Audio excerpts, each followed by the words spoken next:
Hello and welcome to the channel online अधिकारी। मेरा नाम है सौरभ यादव और यहाँ पर हम लोग आज पढ़ने जा रहे हैं घटना सार का पोस्टमार्टम चल रहा है। तो तीसरा लेक्चर आया है, 2 लेक्चर आपको दिए जा चुके हैं। पहला लेक्चर 37 मिनट का होगा, दूसरा 27 मिनट का है। अब यह लेक्चर देखिए कितने मिनट का होता है। बाकी जो घटना सार नई वाली आई है, अप्रैल से 20 सितंबर तक के करंट अफेयर इसमें दिए हुए हैं। तो आप इसको बाय कर लीजिए और जो भी लेक्चर मिल रहे हैं वहाँ पर आप टिक कर लीजिए और अच्छे से पढ़ाई करिए। आपका जो भी आने वाला एग्ज़ाम आगे है, UPSSC हो या फिर UPPCS 2023 हो या फिर RO ARO की वैकेंसी आ जाती है तो उसका एग्ज़ाम हो या फिर BEO हो या कोई भी एग्ज़ाम हो, तो उसके लिए बहुत ही फ़ायदेमंद होगा। आप अपने करंट अफेयर को रिवाइज करते रहिए, पढ़ते रहिए, अच्छे से अपने नॉलेज को ब्रश अप करते रहिए। तो चलिए शुरू करते हैं। शुरू करने से पहले सौरभ ऑफिशियल टेलीग्राम की लिंक डिस्क्रिप्शन में दी गई, उसको ज्वाइन करिए। वहाँ पर क्विज भी जल्दी ही शुरू किए जाएंगे, तो उसमें पार्टिसिपेट करिए और रेगुलर अपडेट भी आपको वहाँ पर दे दी जाती है। चलिए शुरू करते हैं। पहला करंट अफेयर है, फॉर्च्यून इंडिया की भारत के सबसे अमीरों की सूची, यानी भारत में सबसे अमीर कौन कौन लोग हैं उनकी सूची जारी कर दी गई है।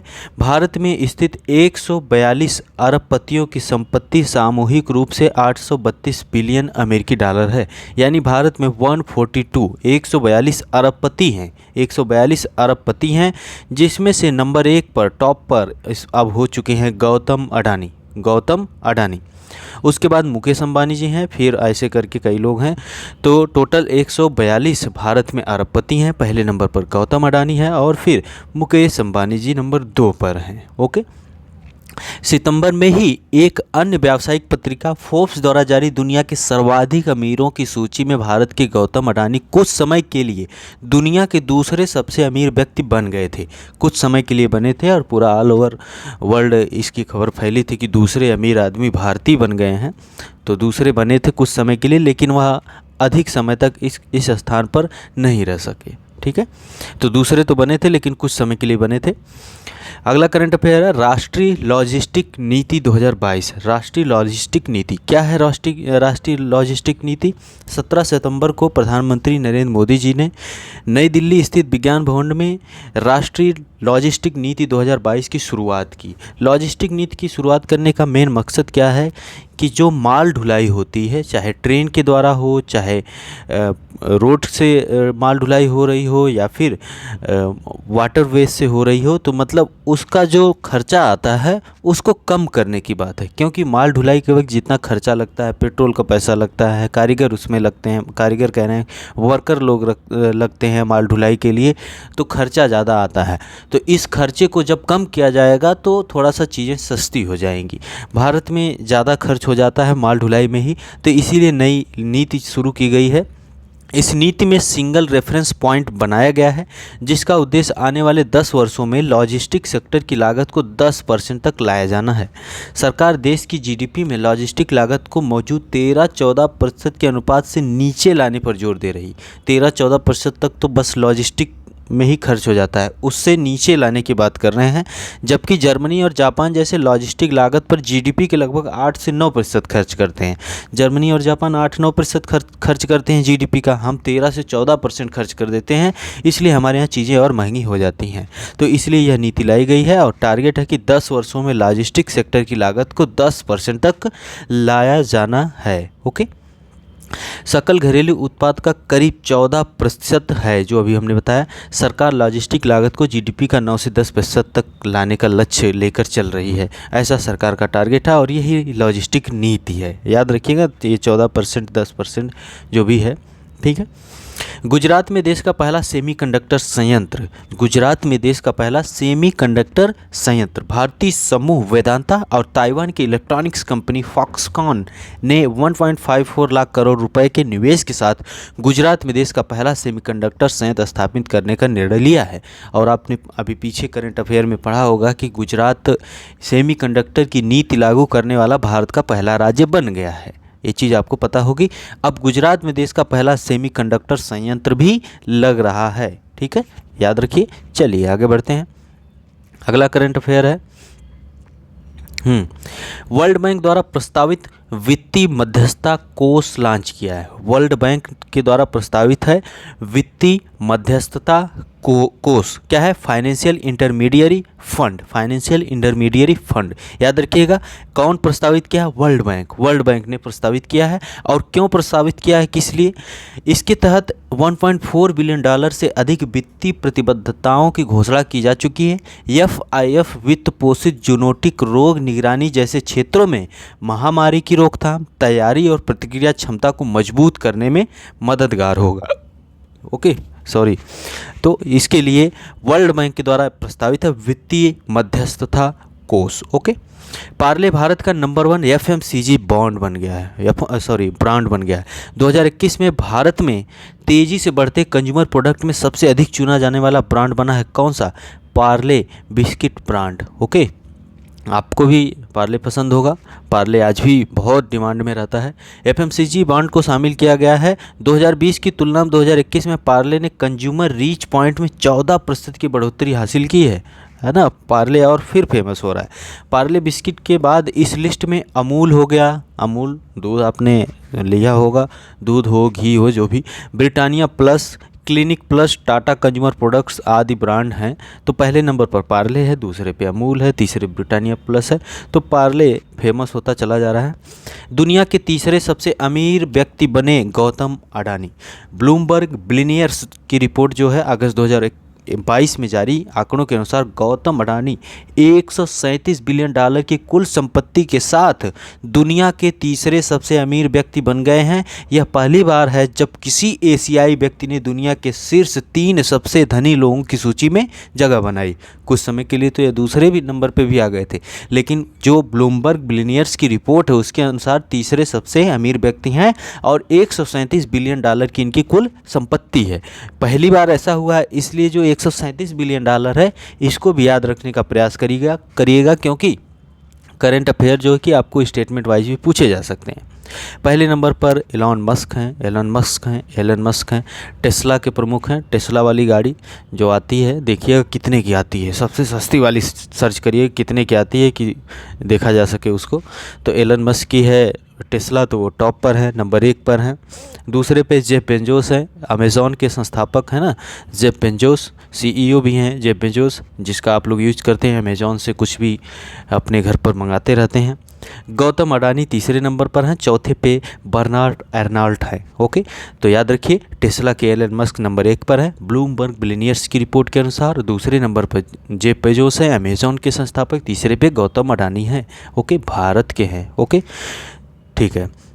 2022-23 की पहली तिमाही में जीडीपी में 13.5% व जीईवीए में 12.7% की वृद्धि हुई। जीडीपी 4 तिमाही में आती है ना, 3 तिमाही की बात हो रही है, तो 3 महीने का, यानी 3 चौके 12, 3 गुणे 4 बराबर 12, यानी एक वर्ष में 4 बार जीडीपी का ये डेटा आता है। यह पहली तिमाही में बताया गया कि जीडीपी में 13.5% की ग्रोथ है भैया, है ना। तो 13.5% की ग्रोथ के साथ जीडीपी आगे बढ़ रही है। ओके, तो ये कुछ है। और यहाँ पर 2021-22 की दूसरी, तीसरी व चौथी तिमाहियों में जीडीपी वृद्धियाँ क्रमशः 8.4, 5.4, 4.1% रहीं। वैसे ये क्वेश्चन पूछा नहीं जाएगा, ओवरऑल जीडीपी का डेटा आपसे पूछा जा सकता है, लेकिन आगे जल्दी जो एग्ज़ाम होगा वहाँ पूछा जा सकता है कि पहली तिमाही में जीडीपी में कितनी ग्रोथ है, ज़्यादा ग्रोथ है इसलिए पूछा जा सकता है। 13.5% की ग्रोथ है। ओके, चलिए आगे देखते हैं। आरबीआई की मौद्रिक नीति में रेपो दर में पुनः बढ़ोतरी। आरबीआई ने क्या किया है, रेपो रेट फिर बढ़ा दिया है। और रेपो रेट जब बढ़ा दिया जाएगा तो बैंक से अगर आप लोन लेना चाहेंगे तो आपको लोन ज़्यादा महंगा मिलेगा, आपको ज़्यादा ब्याज देना पड़ेगा, है ना। कैसे? आपको रेपो रेट पता होना चाहिए, रेपो रेट पता होना चाहिए, आपको एसडीएफआर पता होना चाहिए, एमएसएफआर पता होना चाहिए, बैंक रेट, आपको सीआरआर और एसएलआर भी आपको पता होना चाहिए। ओके, आरबीआई ने क्या किया है, 0.50 की वृद्धि कर दी है। कितने की वृद्धि की है? 0.50। ओके, तो इतने की वृद्धि कर दी है। तो इससे क्या हुआ है कि रेपो रेट बढ़कर कितना हो गई है? रेपो रेट वह रेट है जिससे आरबीआई जो है बैंकों को ऋण देता है। जिस दर पे ऋण देता है बैंकों को, तो वो दर हो चुकी है 5.40। ओके, और रिवर्स रेपो जो है कि उससे कम ही होता है, जिसमें क्या है कि आरबीआई बैंकों से ऋण लेता है। तो वो 3.35 पे लेता है ना। अब कहता है कि हम तो तुमको महंगा देंगे लेकिन तुमसे हम लेंगे सस्ते में, है ना। तो 3.35 रिवर्स रेपो रेट है। SDFR जो 5.15 है, MSFR जो है 5.65 है, बैंक दर है 5.65, MSFR और बैंक दर 5.65 है। और ये नगद आरक्षण अनुपात, कैश रिजर्व रेशियो, देखिए कैश रिजर्व रेशियो जो है वो RBI के पास बैंक रखते हैं, उसकी दर 4.50 है। RBI के पास CRR जो होता है वो RBI के पास बैंक रखते हैं सिक्योरिटी के तौर पर, है ना। और SLR जो है, SLR ये सांविधिक तरलता अनुपात जो 18% है, ये बैंक खुद अपने पास रखते हैं, बैंक खुद अपने पास रखते हैं, या गोल्ड के फॉर्म में भी रख सकते हैं, कुछ भी डायमंड के फॉर्म में भी रख सकते हैं। अभी हमने कल पढ़ा था कि अंगोला की एक खदान है, वहाँ पर 300 वर्षों में विश्व में कहीं पर कोई हीरा नहीं पाया गया था, लेकिन वहाँ पर गुलाबी हीरा पाया गया जिसका नाम रखा गया लूलो, है ना, लूलो। तो ये है SLR 18%, CRR 4.50, ये रेट याद रखिएगा। अगर आगे जो भी एग्ज़ाम है, जैसे कि पेट का एग्ज़ाम होगा, तो पेट में आप ये देख सकते हैं, अगर थोड़ा सा टफ किया जाएगा तो ये डेटा पूछा जा सकता है। ओके, चलिए। कृषिगत उपजों की कृषि मंत्रालय चौथे अग्रिम अनुमान, ये अनुमान आज तक किसी भी एग्ज़ाम में पूछे नहीं गए थे, लेकिन अभी BPSC का एग्ज़ाम हुआ है, आपने भी पेपर देखा होगा, तो पेपर देखा करिए, कुछ आइडिया लगता है कि किस रास्ते पर चल रहे हैं पेपर के सेट करने वाले लोग। तो कृषिगत जो अनुमान है, अग्रिम अनुमान जो है, इनसे रिलेटेड एक क्वेश्चन पूछ दिया गया था। तो अब यहाँ पर क्या है देखते हैं। 2021-22 में देश में खाद्यान्नों का कुल उत्पादन, और ये भी जानिए कृषि और एवं किसान कल्याण मंत्रालय के द्वारा यह जारी किया गया है। 2021-22 में देश में खाद्यान्नों का कुल उत्पादन 315.72 मिलियन टन के रिकॉर्ड स्तर पर रहा है। कितना? 315.72 मिलियन टन। एक आइडिया रखिए कि 315 टोटल खाद्यान्न उत्पादन इसके स्तर पर रहा है, एक एवरेज याद रखिए। और दूसरी चीज़, अब 315 मिलियन टन है, कुल खाद्यान्न इतना है ना, कुल इतना है। चावल 130 मिलियन टन है, यानी चावल पहले नंबर पर। फिर गेहूँ है 106, पौष्टिक मोटे अनाज कम है, बाकी ऐसे कम होते चले आए हैं, तो बाकी ये है। लेकिन चावल का उत्पादन ज़्यादा है, 130 मिलियन टन है, फिर गेहूँ का है। ओके, ठीक है। और चावल के उत्पादन में भी वृद्धि हुई है, पिछले 5 वर्षों का औसत निकालें तो उसमें भी वृद्धि है। और गन्ने की बात करें, गन्ना 431.81 मिलियन टन रिकॉर्ड है, 431.81 मिलियन टन रिकॉर्ड, ये अनुमान है। और 2021-22 में अगर चावल का रिकॉर्ड की बात करें तो 130 से 29 जो बता रहे हैं अभी हम, वहाँ पर 5 वर्षों की अगर हम एक एवरेज निकालें तो उससे ज़्यादा ही यह हो रहा है। और यही केस जो है कि चावल में भी है, गेहूँ में भी है, मोटे अनाजों में भी है, जो भी और उत्पादन हो रहे हैं उनमें भी यही चीज़ है। तो टोटल हम बात करें कृषि और किसान कल्याण मंत्रालय की रिपोर्ट के अनुसार जो खाद्यान्न उत्पादन है 2021-22 में 315.72 मिलियन टन रिकॉर्ड है। चावल 130 और गेहूं 106, बाकी अनाज उससे नीचे ही हैं, मोटे अनाज तीसरे नंबर पर हैं। और अगर हम गन्ने की बात करें, अलग से गन्ने की बात करें तो 431.81 मिलियन टन रिकॉर्ड है। ये भी रिकॉर्ड का मतलब है कि इससे ज़्यादा उत्पादन कभी नहीं हुआ। चावल की बात करें, गेहूँ की बात करें तो पिछले 5 वर्षों का जो हम एवरेज निकालते हैं उससे ज़्यादा ही है। ओके, ठीक है, चलिए। ब्रिटेन को पीछे छोड़ भारत विश्व की 5वीं बड़ी अर्थव्यवस्था बनी। ब्रिटेन को पीछे छोड़ दिया और 5वीं सबसे बड़ी अर्थव्यवस्था बन गई है। और भारत की अर्थव्यवस्था का आकार 854.7 अरब डॉलर था। इस अवधि में ब्रिटेन की अर्थव्यवस्था का आकार 816 अरब डॉलर था, भारत जो कि 854 हो चुका है। ठीक है, तो ब्लूमबर्ग के अनुसार सकल घरेलू उत्पाद के आकार के मामले में भारत ब्रिटेन को पछाड़कर विश्व की 5वीं सबसे बड़ी अर्थव्यवस्था बन गया है। IMF द्वारा जारी आंकड़ों और मार्च तिमाही के अंत में डॉलर के विनिमय दर के आधार पर भारतीय अर्थव्यवस्था का आकार 854.7 अरब डॉलर था। इस अवधि में ब्रिटेन की अर्थव्यवस्था 816 अरब डॉलर थी, यानी भारत पीछे छोड़ के आगे आ गया। यानी नंबर 1 पर USA है, नंबर 2 पर चाइना है, नंबर 3 पर कौन है? जापान है, नंबर 4 पर जर्मनी है, और नंबर 5 पर इंडिया आ गया, नंबर 6 पर ब्रिटेन चला गया है। है ना। तो ये याद रखिएगा। प्रधानमंत्री की आर्थिक सलाहकार परिषद के चेयरमैन हैं विवेक देबराय। विवेक देबराय ने कहा कि अगर भारत की जीडीपी अगले 25 वर्षों तक लगातार 7 से 7.5% की दर से भी बढ़ती रही तो 2047 तक भारत उच्च मध्य आय वाला देश बन जाएगा। अगर ऐसा होता है तो 2047 में भारत की अर्थव्यवस्था का आकार 20 लाख करोड़ डॉलर और इसकी प्रति व्यक्ति जीडीपी करीब 10,000 डॉलर होगी। वैसे तो यह लक्ष्य बहुत बड़ा नज़र नहीं आता, लेकिन इसे 25 वर्षों तक बरकरार रखना कठिन जरूरी है। ओके। ब्रिटेन की प्रति व्यक्ति जीडीपी अभी भी 47,000 डॉलर प्रति वर्ष से ऊपर, 47,000, और हमारी कितनी है, 2500 डॉलर है। बहुत आगे हैं सब, है ना। जब यहाँ से सब चीज़ें, पता नहीं कितने देशों पर इन लोगों ने राज किया है और वहाँ से सब लूट कर ले गए हैं, तो प्रति व्यक्ति जीडीपी जो हो कि ज़्यादा तो होगी ही। हमारा हीरा भी लेके चले गए, है ना। तो ये सब चीज़ें हैं। और हम, ब्रिटेन की महारानी जी जब निपट जाती हैं तो भारत में ऐसा लगता है कि भारत के मीडिया की बात करें कि बहुत दुखद है भाई, ये है वो है, फलाना धमाका। चलिए आगे बढ़ते हैं। भारत 2029 तक विश्व की तीसरी सबसे बड़ी अर्थव्यवस्था बन जाएगा। 2029 तक तीसरी बन जाएगा, ये एसबीआई के डेटा के अनुसार है। एसबीआई की हाल ही में प्रस्तुत रिपोर्ट के अनुसार भारत के 2029 तक विश्व की तीसरी सबसे बड़ी अर्थव्यवस्था बन जाने का अनुमान लगाया गया है। स्टेट बैंक ऑफ इंडिया, यह रिपोर्ट भारतीय स्टेट बैंक ग्रुप के मुख्य आर्थिक सलाहकार सौम्यकांति घोष ने तैयार की है। रिपोर्ट में कहा गया है कि वर्तमान वृद्धि दर पर भारत 2027 में जर्मनी और संभवतः 2029 में जापान से आगे निकल जाएगा। याद रखिएगा, एसबीआई के मुख्य आर्थिक सलाहकार सौम्यकांति घोष ने यह रिपोर्ट तैयार किया। उन्होंने बताया कि 2027 तक भारत आगे बढ़ जाएगा। 2029 तक विश्व की तीसरी सबसे बड़ी अर्थव्यवस्था बन जाने का यह अनुमान लगाया गया है। 2029, याद रखिएगा। भारत अमेरिका, चीन, जापान और जर्मनी से ही पीछे रह गया है। नंबर 1 पर अमेरिका, दूसरे पे चीन, तीसरे पे जापान, चौथे पे जर्मनी, पाँचवें पे इंडिया, छठवें पे अब ब्रिटेन आ गया। विदेशों से मनी ऑर्डर प्राप्त करने में भारत शीर्ष पर है। विदेशों से मनी ऑर्डर, पता ही होगा आपको कि भारत जो है, भारत का क्षेत्रफल जितना भी है 2.43% टोटल लैंड एरिया जो है विश्व की उसका है। और इस 2.43% में ही कितने प्रतिशत लोग रह रहे हैं, रह रहे हैं 18 से 19, मान सकते हैं कि 18 से 19% लोग विश्व के यहाँ पर रहते हैं। और 2023 में भारत विश्व की सबसे ज़्यादा जनसंख्या वाला देश बन जाएगा।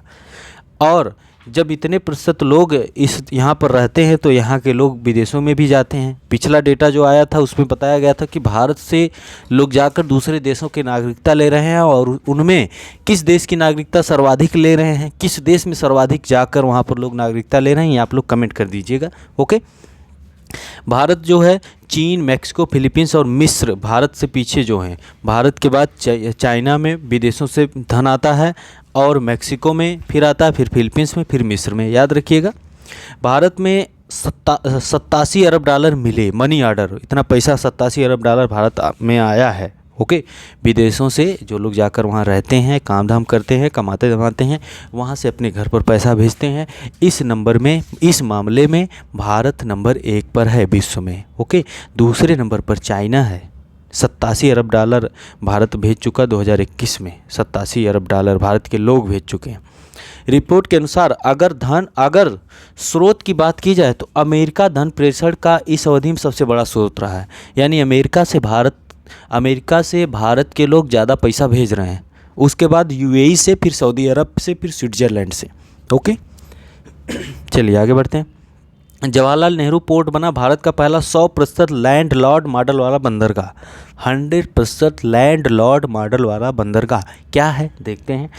भारत का पहला बंदरगाह बन गया जवाहरलाल नेहरू पोर्ट, जो 100% लैंडलॉर्ड पूर्ण स्वामी बंदरगाह मॉडल लागू है, जहां पर जिसमें सभी गोदियों का संचालन PPP मॉडल पर किया जा रहा है, पब्लिक प्राइवेट पार्टनर मॉडल पर किया जा रहा है। लैंडलॉर्ड बंदरगाह मॉडल में सार्वजनिक रूप से शासित बंदरगाह प्राधिकरण एक नियामक निकाय और एक लैंडलॉर्ड के रूप में कार्य करता है, जबकि निजी कंपनियां बंदरगाह का संचालन करती हैं, जिसमें मुख्य रूप से कार्गो हैंडलिंग गतिविधियां शामिल है। इस मॉडल में बंदरगाह प्राधिकरण बंदरगाह का मालिकाना हक अपने पास रखता है, जबकि बुनियादी ढांचे को निजी फर्मों को पट्टे पर दे दिया जाता है ना, निजी फर्म यानी प्राइवेट सेक्टर को दे दिया जाता है। बंदरगाह प्राधिकरण बंदरगाह का मालिकाना हक अपने पास रखता है, लेकिन बुनियादी ढांचे को निजी फर्मों को पट्टे पर दे दिया जाता है। तो ऐसा करने वाला 100% ऐसा करने वाला जवाहरलाल नेहरू पोर्ट पूरे तरीके से नंबर 1 बन चुका है। ठीक है। फॉर्च्यून की ग्लोबल 500 सूची आई है अगस्त 2022 में जारी। फॉर्च्यून ग्लोबल 500 सूची में हाल ही में शेयर मार्केट में सूचीबद्ध जीवन बीमा निगम लाइफ इंश्योरेंस कॉरपोरेशन LIC जीवन बीमा निगम को शामिल किया गया है। वहीं सूची में मार्केट कैप के मामले में भारत की सबसे मूल्यवान कंपनी रिलायंस इंडस्ट्रीज़ ने 51 स्थान की छलांग लगाई, 51 स्थान की छलांग लगाई है। जीवन बीमा निगम है, इसमें रिलायंस इंडस्ट्रीज़ हैं, फॉर्च्यून के 500 जो विश्व की कंपनियाँ वगैरह जो हैं उससे रिलेटेड चीज़ें हैं। LIC इतना अरब डॉलर वगैरह सूची में शामिल भारतीय कंपनियों में शीर्ष स्थान पर है। 500 में विश्व में 500 कंपनीज की बात की गई, उसमें से 98 नंबर पर जो है भारत में नंबर 1 पर और विश्व में 98 पर है LIC। ओके। ग्लोबल 500 की सूची में शामिल कुल 5 भारतीय कंपनियों में 5 राज्य के स्वामित्व वाली फर्म है तथा 4 निजी क्षेत्र की कंपनियां हैं। ग्लोबल 500 की सूची में शामिल कुल 5 भारतीय कंपनियों में 5 राज्य के स्वामित्व वाली फर्म है तथा 4 निजी क्षेत्र की कंपनियां हैं। ओके। उसके बाद SBI भी है जो एकमात्र बैंक है इसमें। रिलायंस इंडस्ट्री 104 पर है, LIC 98 पर है, इंडियन ऑयल कॉरपोरेशन 142 पे है, ONGC 190 पर है।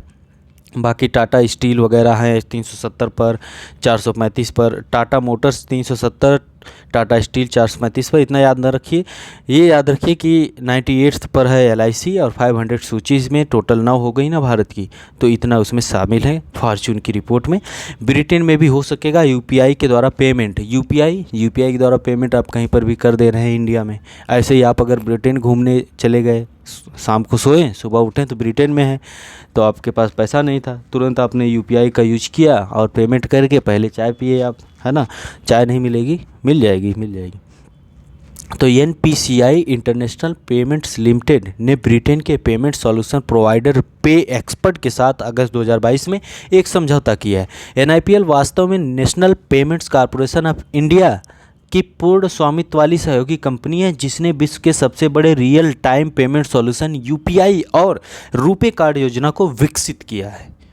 NPCI के अनुसार पे एक्सपर्ट के साथ इस समझौते के बाद भारतीय भुगतान समाधान ब्रिटेन के उन सभी स्टोर पर उपलब्ध होगा जहां पे एक्सपर्ट के android point of sale devices लगे होंगे। शुरुआत में UPI आधारित QR कोड के द्वारा भारतीय ब्रिटेन में भुगतान कर सकेंगे, बाद में यह सुविधा रुपे कार्ड धारकों को भी मिलेगी। ओके। जुलाई 2021 में भूटान पहला ऐसा देश था जिसने UPI को अपनाया था। भूटान पहला ऐसा देश था जिसने UPI को अपनाया था। ओके। उसके बाद कई देश हो गए, इसी साल फरवरी में नेपाल में भी हुआ UPI और अब ब्रिटेन भी हो गया। ठीक है। SBI की स्टार्टअप के लिए समर्पित पहली शाखा। SBI जो स्टेट बैंक ऑफ इंडिया जो है स्टार्टअप कोई शुरू कर रहा है तो उसके लिए पूरे तरीके से समर्थित है, यानी स्टार्टअप कोई कर रहा है तो उसमें हेल्प करेगी। SBI के अनुसार बेंगलुरु के कोरमंगला में पहली शाखा है, किसी प्रकार इस प्रकार की कोई पहली शाखा है और कहाँ पर है, वो भी SBI की बेंगलुरु के कोरमंगला में स्थित यह शाखा शेयर बाजारों में सूचीबद्ध होने तक स्टार्टअप कंपनियों की स्थापना के शुरुआती चरण में उद्यमियों को वित्तीय समर्थन देगी। ओके। चलिए, भारत में विद्युत उत्पादन पर विद्युत मंत्रालय के आंकड़े हैं। क्या है आंकड़े? बहुत महत्वपूर्ण है। महत्वपूर्ण क्यों है? क्योंकि ये डेटा जो दिए गए हैं महत्वपूर्ण हैं, आपसे सुमेलित करने के लिए पूछे जा सकते हैं अगर पेपर किसी भी एग्जाम का टफ बनाया जाता है। विद्युत उत्पादन के मामले में भारत का अमेरिका व चीन के पश्चात विश्व में तीसरा स्थान है, यानी नंबर 1 पर अमेरिका विद्युत उत्पादन करता है, दूसरे चीन, तीसरे पर इंडिया। ओके।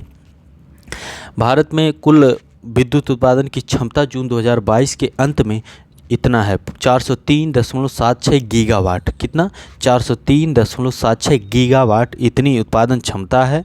और पीक आवर की मांग तो इतना है 215.89। ये याद रखिए 403.76 गीगावाट भारत की क्षमता है और भारत विश्व में तीसरे नंबर पर है, अमेरिका चीन के बाद।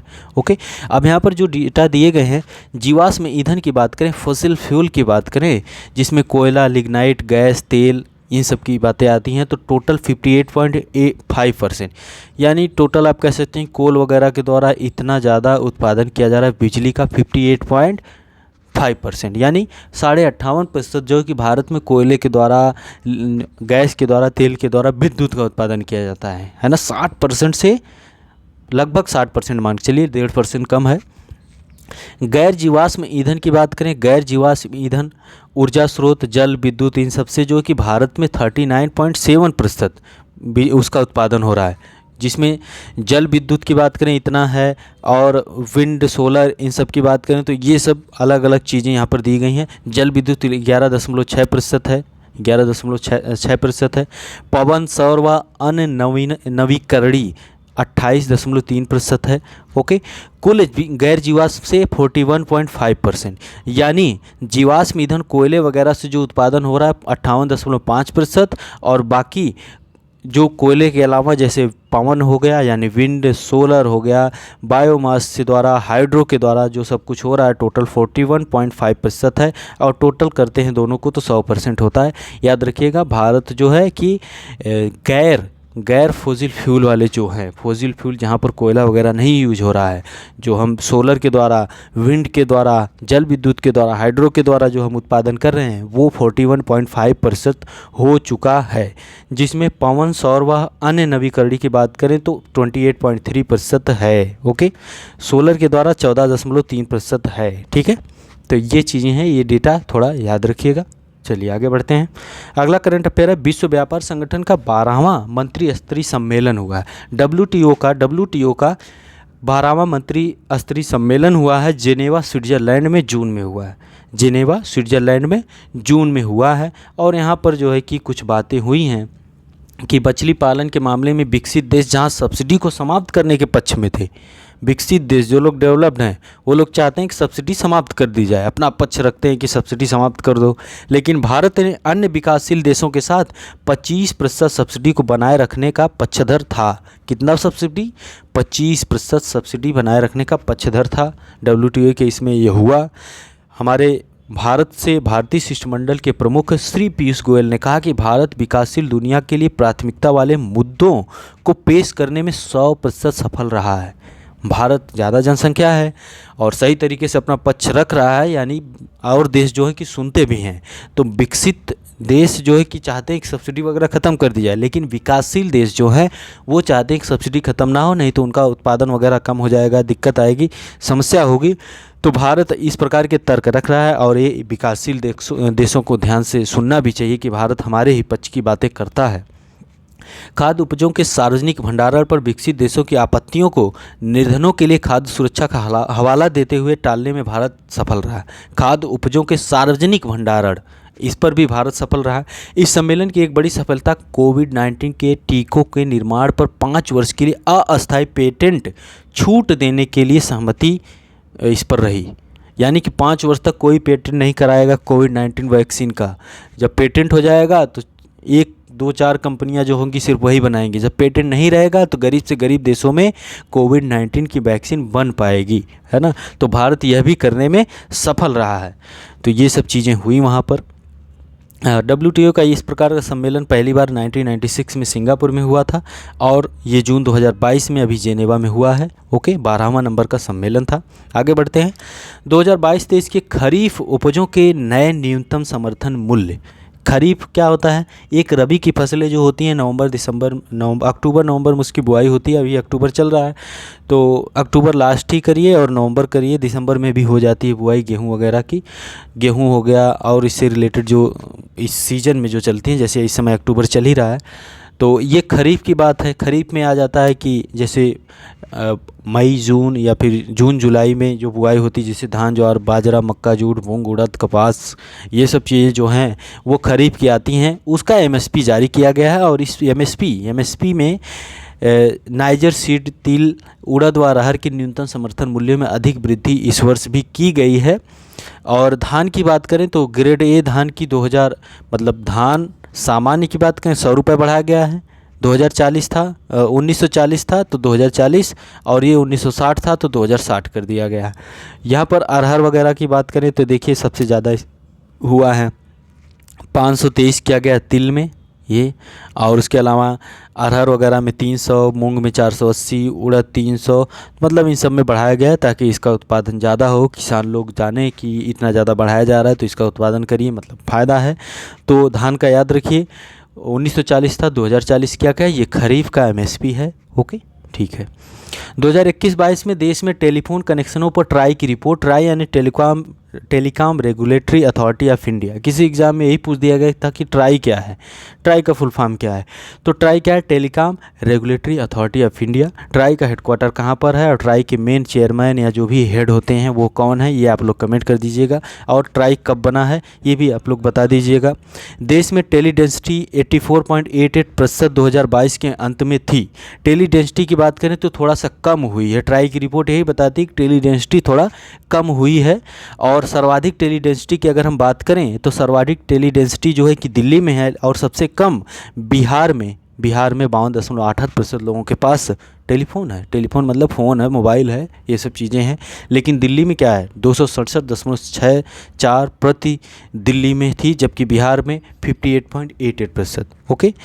और बात करें कि देश में मोबाइल फ़ोन सेवा बाज़ार में सार्वजनिक क्षेत्र की हिस्सेदारी 10.24%, BSNL 9.6%, MTNL की 2.8% थी, जबकि निजी कंपनियों की हिस्सेदारी 89.76 थी। BSNL जानते हैं आप लोग, भारत संचार निगम लिमिटेड। आप लोग भी पढ़े लिखे लोग हैं, मतलब बुद्धिजीवी वर्ग में आते हैं, तो आपको जानना पड़ेगा कि सरकार ने BSNL के साथ अच्छा नहीं किया है। सरकार ने रिवाइवल पैकेज दिया है। BSNL को अभी 4G स्पेक्ट्रम अलॉट किए गए हैं, लेकिन अन्य कंपनियां जो हैं अभी जल्दी आपने सुना होगा कि 5G का वो सब ट्रायल कर रही हैं। लेकिन BSNL जो है 4 साल 5 साल 6 साल पीछे चल रहा है, जिसने अभी 4G का स्पेक्ट्रम प्राप्त किया है। और यहाँ पर सरकार इसकी जिम्मेदार है। अब वो 4G लेगा और 4G अब वो शुरू करेगा। 5G अब वो 5 साल बाद शुरू करेगा BSNL, है ना। BSNL 5G 5 साल बाद करेगा, 4 साल बाद करेगा। तो जो कस्टमर हैं, आप हैं, हम लोग क्या 5G की तरफ जाएंगे? अब 4G BSNL का डेटा 4G तो लेंगे नहीं, जब 5G आ रहा है तो 5G का यूज करेंगे। तो BSNL इसलिए इसको फिर से रिवाइवल पैकेज की आवश्यकता होगी। इस पर सरकार को ध्यान देना चाहिए। और आप लोग भी पढ़े लिखे हैं, आपको भी इस पर विचार करना चाहिए कि सरकार को इस प्रकार के कार्य जो है कि बहुत ध्यानपूर्वक करने चाहिए। BSNL में बहुत पैसा लगा है सरकार का। आप लोगों ने बहुत सुना होगा कि कनेक्टिंग इंडिया, BSNL भारत संचार निगम लिमिटेड, ये पूरे तरीके से पूर्ण स्वामित्व वाली कंपनी है, गवर्नमेंट की कंपनी है। गवर्नमेंट इसको बेहतर तरीके से ऑपरेट करे। चलिए, हाँ, मोबाइल सेवा प्रदाता कंपनी रिलायंस जियो थी। रिलायंस जियो सबसे ज़्यादा 35%। उसके बाद एयरटेल 31.54%। अंकटाड की विश्व निवेश रिपोर्ट, अंकटाड की वर्ल्ड इन्वेस्टमेंट रिपोर्ट आई है 2022 की, जिसमें अंकटाड की वर्ल्ड इन्वेस्टमेंट रिपोर्ट 2022 की आई है, जहाँ पर डेटा दिया गया है कि विदेशी प्रत्यक्ष निवेश सर्वाधिक कहाँ पर हुआ है? अमेरिका में, फिर चीन में हुआ, भारत 7वें नंबर पर। यानी FDI प्राप्त करने में अमेरिका नंबर 1 पर, फिर चीन है, फिर 7वें नंबर पर भारत है। 7वें पर भारत है, FDI प्राप्त करता है। और FDI किस देश से ज़्यादा बाहर जा रहा है? तो अमेरिका सर्वाधिक बाहर जाता है और फिर जर्मनी से जा रहा है। ओके। बात करें FDI प्राप्तकर्ता वालों में तो अमेरिका नंबर 1 पर है और फिर चीन है, फिर 7वें नंबर पर भारत है। और अमेरिका से सबसे ज़्यादा FDI विदेशों में जा रहा है, फिर जर्मनी से जा रहा है। ओके। और हम बात करेंगे कि भारत में FDI सबसे ज़्यादा आ कहाँ से रहा है? 2021-22 के दौरान भारत में FDI प्रत्यक्ष निवेश जो है, तथ्य एक दृष्टि में भारत में प्रत्यक्ष विदेशी निवेश के 5 स्रोत कौन से हैं? तो सबसे ज़्यादा सिंगापुर से आ रहा है, कितना? 27.01%। और फिर अमेरिका, फिर मॉरिशस। ओके, सिंगापुर, अमेरिका, फिर मॉरिशस, ये 3 देश हैं जो टॉप के हैं भारत में, जहाँ से FDI प्राप्त हो रहा है। और कौन कौन से सेक्टर में हो रहा है? कंप्यूटर, सॉफ्टवेयर, हार्डवेयर में सबसे ज़्यादा हो रहा है, फिर सर्विस सेक्टर में हो रहा है, फिर ऑटोमोबाइल उद्योग में हो रहा है। ओके। तो ये याद रखिएगा, पहली चीज़ कि FDI प्राप्त करने में भारत 7वें नंबर पर है, पहले नंबर पर है अमेरिका, दूसरे पे चीन है। और किस देश से FDI सबसे ज़्यादा जा रहा है, किस देशों से आ रहा है? तो अमेरिका, मतलब विदेशों में किस देशों से जा रहा है FDI? तो अमेरिका सबसे ज़्यादा, फिर जर्मनी से। और भारत में सबसे ज़्यादा कहाँ से आ रहा है? सिंगापुर से, फिर अमेरिका से, फिर मॉरिशस से। और किस सेक्टर में जा रहा है? तो कंप्यूटर, सॉफ्टवेयर एवं हार्डवेयर में 24.60%, सेवा क्षेत्र में 12.13, ऑटोमोबाइल में 11.89। और कौन से राज्य में भारत के सर्वाधिक जा रहा? तो कर्नाटक में सबसे ज़्यादा FDI प्राप्त हो रहा, 37% से ज़्यादा। फिर महाराष्ट्र में, फिर दिल्ली। यानी कर्नाटक, महाराष्ट्र, दिल्ली टॉप 3 के ऐसे राज्य या केंद्र शासित प्रदेश हैं जहाँ पर FDI प्राप्त हो रहा है। याद रखिएगा डेटा, पहले भी हम बता चुके हैं पिछले लेक्चर में। व्यवसाय सुधार कार्य योजना 2020 की रिपोर्ट है। 30 जून 2022 को वित्त मंत्री निर्मला सीतारमण ने नई दिल्ली में केंद्रीय वाणिज्य एवं उद्योग मंत्री पीयूष गोयल की उपस्थिति में यह रिपोर्ट जारी की है। 5वीं यह रिपोर्ट है। इस रिपोर्ट के अनुसार टॉप अचीवर्स की कैटेगरी में राज्य हैं आंध्र प्रदेश, गुजरात, हरियाणा, कर्नाटक, पंजाब, तमिलनाडु और तेलंगाना। और अचीवर्स कैटेगरी में, टॉप अचीवर्स में ये हैं, अचीवर्स कैटेगरी में आपका उत्तर प्रदेश है, हिमाचल, एमपी, महाराष्ट्र और उत्तराखंड, उत्तर प्रदेश, ये अचीवर्स में है। और ये एस्पायर कैटेगरी में, आकांक्षी श्रेणी में असम, छत्तीसगढ़, गोवा, झारखंड वगैरह हैं। उत्तर प्रदेश याद रखिए कि उत्तर प्रदेश जो है कि यह अचीवर्स कैटेगरी में है। उत्तर प्रदेश आपका यह व्यवसाय सुधार कार्य योजना जो है कि 5वीं रिपोर्ट है। ठीक है, ये सब चीज़ें हैं। 301 सुधार बिंदु हैं इसमें, कि मतलब अगर व्यापार करना है तो 301 सुधार बिंदु जो दिए गए हैं उसमें सुधार करिए, तभी आपकी कैटेगरी अच्छी होगी और आपके यहाँ व्यापार ज़्यादा होगा। ओके, आगे बढ़ते हैं। खाद्य सुरक्षा अधिनियम के मामले में राज्यों का प्रदर्शन सूचकांक। खाद्य सुरक्षा अधिनियम, फूड सिक्योरिटी एक्ट के इसमें देखते हैं क्या है। तो इसके अनुसार, ये जो अधिनियम के अनुसार सबसे बेस्ट कर रहा है उड़ीसा, दूसरे पर उत्तर प्रदेश है। यानी पहले पर उड़ीसा, दूसरे पर उत्तर प्रदेश है, तीसरे पर आंध्र प्रदेश है। ओके, और अगर हम केंद्र शासित प्रदेश की बात, राज्य केंद्र शासित प्रदेश जो छोटे राज्य उनकी बात करें, त्रिपुरा नंबर 1 पर है, हिमाचल उसके बाद है, फिर सिक्किम है। त्रिपुरा नंबर 1 पर, हिमाचल, फिर सिक्किम है। हिमालयी व पूर्वोत्तर राज्यों की बात करें तो ओके, तो ये ऐसे ये डेटा है। खाद्य सुरक्षा अधिनियम में बेहतर करने वालों में उड़ीसा नंबर 1 पर, फिर उत्तर प्रदेश है। ये बड़े राज्यों की बात करें। छोटे राज्यों की अगर हम बात करते हैं, त्रिपुरा पहले पर है, फिर हिमाचल प्रदेश है। ओके, बागवानी उत्पादन के कुछ अग्रिम अनुमान है, कृषि मंत्रालय द्वारा यह डेटा जारी किया गया है और टोटल बताया गया है कि 341.63 मिलियन टन अनुमानित है। और बागवानी में कौन कौन सी चीज़ें आती हैं, उसमें आती हैं फल हो गए, सब्जियां हो गई, मसाले हो गए, फूल हो गए, ये बागवानी में आते हैं। खाद्यान्न अलग है। ओके, सब्जी हो गए, फल, मसाले, फूल उत्पादन बताया गया कि कितना उत्पादन हो सकता है, 341.63 मिलियन टन, यह अनुमानित है। ओके, ठीक है। रिलायंस इंडस्ट्री 100 अरब डॉलर से अधिक वार्षिक राजस्व दर्ज करने वाली पहली भारतीय कंपनी बन गई है। रिलायंस इंडस्ट्री 100 अरब डॉलर से अधिक वार्षिक राजस्व दर्ज करने वाली पहली भारतीय कंपनी बन गई है। चैनलिसिस के ग्लोबल क्रिप्टो एडॉप्शन इंडेक्स 2021 में भारत 21वें स्थान पर। चैनलिसिस है, क्रिप्टो करेंसी से रिलेटेड डेटा जारी किया है, जिसमें बताया गया है कि भारत 21वें स्थान पर है ग्लोबल क्रिप्टो एडॉप्शन इंडेक्स में। ओके, चैनलिसिस ने जारी किया है। इसमें जो है चैनलिसिस द्वारा लगातार दूसरा यह डेटा है। क्रिप्टो करेंसी परिसंपत्तियों में इथेरियम सबसे उल्लेखनीय लाभार्थी है। इथेरियम क्रिप्टो करेंसी ही है और भारत लगभग 1.85 बिलियन डॉलर के वास्तविक लाभ के साथ इंडेक्स में 21वें स्थान पर है। ओके, अमेरिका नंबर 1 पर है, यूके दूसरे पर है, तीसरे पर जर्मनी है। तो ये क्रिप्टो करेंसी से रिलेटेड डेटा है, पुराना डेटा है, पिछले करंट अफेयर में पीसीएस यूपीपीसीएस से पहले भी हम लोगों ने पढ़ा था। इथेरियम सबसे उल्लेखनीय लाभार्थी है इसमें। भारत जो 21वें स्थान पर चैनलिसिस के डेटा में। देश का 100वां यूनिकॉर्न जो बना है, 100वां यूनिकॉर्न, 100वां यानी 100th नंबर का यूनिकॉर्न ओपन है। यूनिकॉर्न जो है वो ओपन है 100 नंबर का। और पहला यूनिकॉर्न भारत में जो था वो इनमोबी था। 2011 में यूनिकॉर्न का दर्जा हासिल करने वाली पहली भारतीय स्टार्टअप थी इनमोबी। ओके, भारत में 1 अरब डॉलर से अधिक मूल्य वाली स्टार्टअप का आंकड़ा, 1 अरब डॉलर से अधिक मूल्य जिसका होगा वो यूनिकॉर्न के अंतर्गत आ जाएंगी, है ना। तो पहला जो था इनमोबी और अभी 100वां जो हो चुका है वो है ओपन। ओके, 5 मई 2022 तक भारत में 100 यूनिकॉर्न थे और अब आज बात करें, ये तो मई में की बात है, अब अक्टूबर चल रहा है, तो यूनिकॉर्न की संख्या और बढ़ गई है। सऊदी पेट्रो कंपनी अरामको बनी दुनिया की सबसे मूल्यवान कंपनी। सऊदी पेट्रोलियम की कंपनी है अरामको, दुनिया की सबसे मूल्यवान कंपनी बन गई एप्पल को पीछे छोड़कर।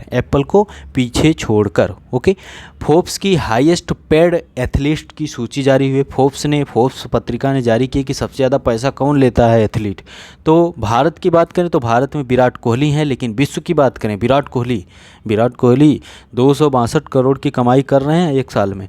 इसमें सैलरी के 22 करोड़ रुपए और बाकी 240 करोड़ रुपए विराट ने विज्ञापनों से कमाए हैं। बहुत पैसा कमा रहे हैं कोहली चाचा, इतना ज़्यादा पैसा कमा रहे हैं। और अनुष्का शर्मा भी पैसा कमा रही हैं, तो थोड़ा दान भी करिए आप लोग, अब बहुत कमा लिए। लियोनेल मेसी जो हैं कि सबसे ज़्यादा विश्व में नंबर 1 के पेड एथलीट हैं, लेब्रॉन जेम्स हैं, फिर क्रिस्टियानो रोनाल्डो हैं। ओके, चलिए आगे बढ़ते हैं। तेलंगाना में दुनिया की सबसे बड़ी इलेक्ट्रिक थ्री व्हीलर कंपनी वहाँ पर लगने जा रही है। संयुक्त राज्य अमेरिका कैलिफोर्निया में स्थित बेलिटी इलेक्ट्रिक इंक ये बना रही है, थ्री व्हीलर कंपनी बनाने जा रही है। कहाँ पर? तेलंगाना में। ओके, और एक और डेटा है IMF की वर्ल्ड इकोनॉमिक आउटलुक रिपोर्ट। तो आपको पता होना चाहिए कि IMF की रिपोर्ट है या world economic outlook report. World economic outlook report कौन जारी करता है? तो IMF जारी करता है। यह रिपोर्ट जो है कि अप्रैल की रिपोर्ट है, इतना कुछ खास महत्वपूर्ण नहीं है, लेकिन देख लेते हैं। इस रिपोर्ट के अनुसार बताया गया कि 2022 तथा 2023 में विश्व की अर्थव्यवस्था 3.6% रहने का अनुमान लगाया है। भारत की बात किया है तो भारत को बताया कि 2022 में 8.2% की वृद्धि रहेगी GDP की, और 2023 में 6.9%। ओके, ठीक है। यही IMF की वर्ल्ड इकोनॉमिक आउटलुक रिपोर्ट के अनुसार विश्व की अर्थव्यवस्था 2022 तथा 2023 में 3.6% की ग्रोथ दिखाएगी, और भारत का 2022 में बताया कि 8.2, 2023 में 6.9। ये डेटा है IMF के वर्ल्ड इकोनॉमिक आउटलुक का। ब्रिक्स देशों में वर्ष 2022-23 में सर्वाधिक विकास दर भारत 8.2, 6.9 की अनुमानित की गई है। ओके, तो ये चीज़ याद रखिएगा। और यहाँ पर ख़त्म होता है आर्थिक घटनाक्रम आपका। तो आपको आज ही हम एक और लेक्चर देंगे उत्तर प्रदेश करंट अफेयर का। आप पूरे तरीके से लेक्चर अच्छे से देखे होंगे तो आधे से ज़्यादा चीज़ें आपको क्लियर हो चुकी होंगी। अब आपने अपनी किताब में टिक कर लिया है तो उसको एक बार आप खुद से रिवाइज करिए, ठीक है। अभी एक बार कर लीजिए, शाम को फिर रिवाइज करिएगा, आपका करंट अफेयर तैयार हो जाएगा। अब उत्तर प्रदेश का करंट अफेयर आपको शाम को मिलेगा। बाकी सौरभ ऑफिशियल टेलीग्राम के लिंक को ज्वाइन करिए और क्विज वगैरह में पार्टिसिपेट करिए, और जो भी क्वेश्चन पूछे गए हैं उसको आप लोग कमेंट ज़रूर किया करिए। आपसे मिलते हैं अगले लेक्चर में। बहुत बहुत धन्यवाद।